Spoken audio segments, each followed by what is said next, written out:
city. But now, according to Business Insider, it's not what you think it is. They said there's no evidence there's been a sale of these properties.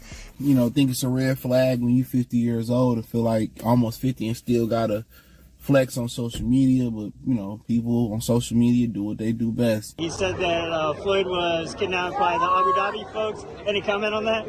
And again, like I was just saying, again, it kind of, you know, think it's a red flag when you're 50 years old and feel like almost 50 and still gotta flex on social media. But, you know, people on social media do what they do best, especially black people, try to tear each other down.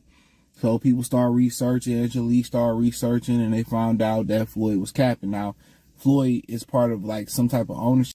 But now according to Business Insider, it's not what you think it is. They said there's no evidence there's been a sale of these properties. You know, think it's a red flag when you're 50 years old and feel like almost 50 and still got to flex on social media. But you know, people on social media do what they do best. He said that Floyd was kidnapped by the Abu Dhabi folks. Any comment on that? And again, like I was just saying, again, breaking news, Leonard Ellerbe has stepped down as CEO from Mayweather Promotions. Leonard Ellerbe has been by Floyd Mayweather's side for decades. As the CEO of Mayweather Promotions, he was considered more than just a business associate. He was Floyd's right-hand man, someone deeply embedded in the rise of the money team. So when Ellerbe stepped down from his position and began distancing himself from Floyd, fans and insiders started asking serious questions. The departure wasn't announced with drama or controversy, but insiders claim it wasn't exactly peaceful behind the scenes. Ellerbe has allegedly hinted at serious financial mismanagement under Floyd's watch. More shockingly, sources claim he suggested that Floyd Mayweather could soon face legal consequences, potentially even arrest, tied to a staggering $42 million real estate scam. They kind of, you know, think it's a red flag when you're 50 years old and feel like almost 50 and still got to flex on social media. But you know,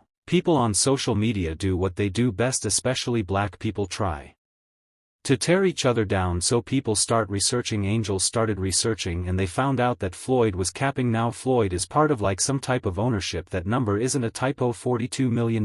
According to reports, Mayweather was involved in one of New York City's largest real estate deals of the year, an affordable housing portfolio consisting of more than 60 buildings in Upper Manhattan. Point like this because we're in New York City right now, we're in Manhattan, that's what we do. On the surface this seemed like a smart, even philanthropic investment, but deeper investigation revealed a different story. Contrary to his claims, Mayweather was not the sole or even primary owner of the properties. In reality, he was a minority investor in a complex ownership group, and worse, the project allegedly failed to generate the returns that Floyd had publicly promised. That has led to accusations that he exaggerated his involvement and misled the public, possibly even investors, about the deal's success. People online seeing what Floyd did or didn't buy. I mean, I just find it weird on his end that you still feel like you got to announce every move on social media, and that's his biggest reason why he going broke and why he gonna be broke. He want to keep up with the Joneses at some point. Even, you know, Bill Gates really never lived that lifestyle with Steve. At some point they scale it back. They had their fun. They probably bought the dream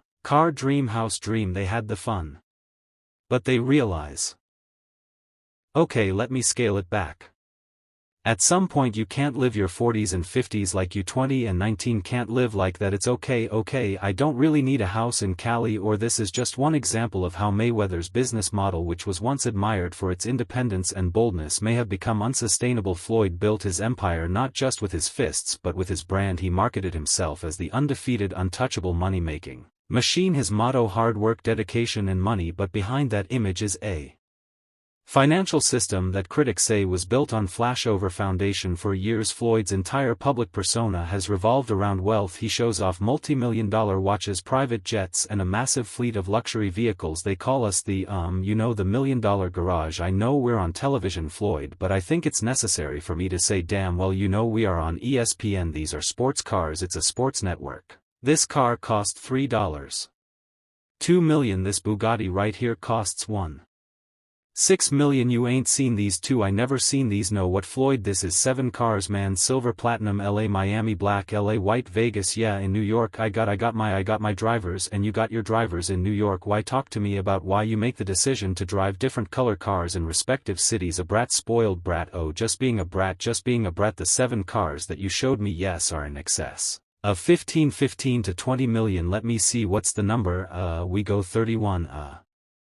And you don't drive them. It's close to 15 million. You're right, it's close to 15 million. Bugattis, Ferraris, Lamborghinis, Bentleys, McLarens, Maybach, you name it. He owns multiples. In interviews he boasts about owning 100 cars and not even driving most of them, but this constant flaunting has raised serious concerns. Critics argue that this level of spending, especially in your late 40s, is a red flag. Even tech billionaires like Bill Gates and Jeff Bezos scaled back their lifestyle at some point. We got options. I got about a 100 cars, but right here we like to call this the Sweet 16 Lambo, Ferrari, Lando, Maybach, a Maybach, whatever you want to call it. Music.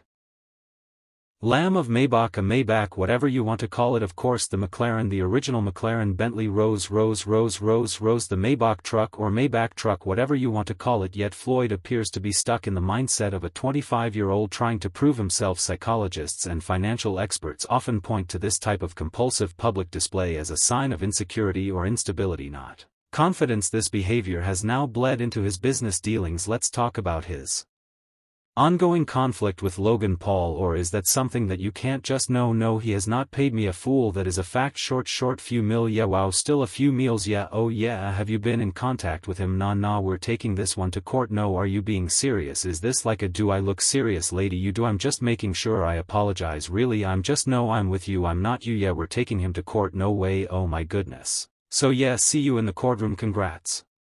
You're going to prison. Floyd. After their high-profile exhibition boxing match, Logan came forward with a damning claim. Floyd never paid him what he was owed despite the massive revenue generated from pay-per-view buys and sponsorships. Logan says he's still waiting on millions and is now taking the matter to court. Logan didn't mince words either. In public interviews he directly accused Floyd of financial misconduct, stating, "We're taking him to court. Congrats, you're going to prison." Floyd. These aren't minor accusations.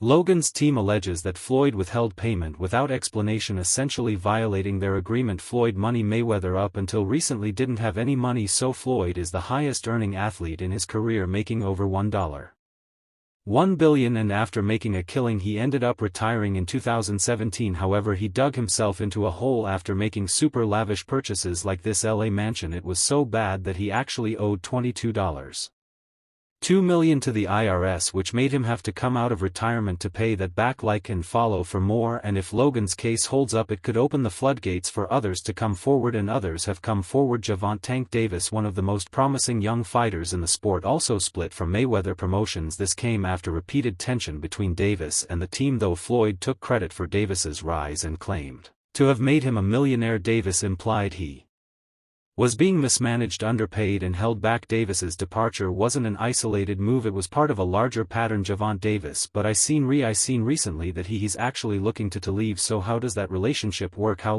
does that work as far as you know? Grooming somebody, getting them to a point, and then having some differences. I've always been a gentleman, I've always been respectful, and there's nothing like taking a kid that they come from the same background as you and helping them and put them in a position to become a multimillionaire. You know, you meet a kid, he come up to you for an autograph, you sign an autograph for him. I tell him, in a few years when you get older, I'm going to work with you and I'm going to make you world champions someday.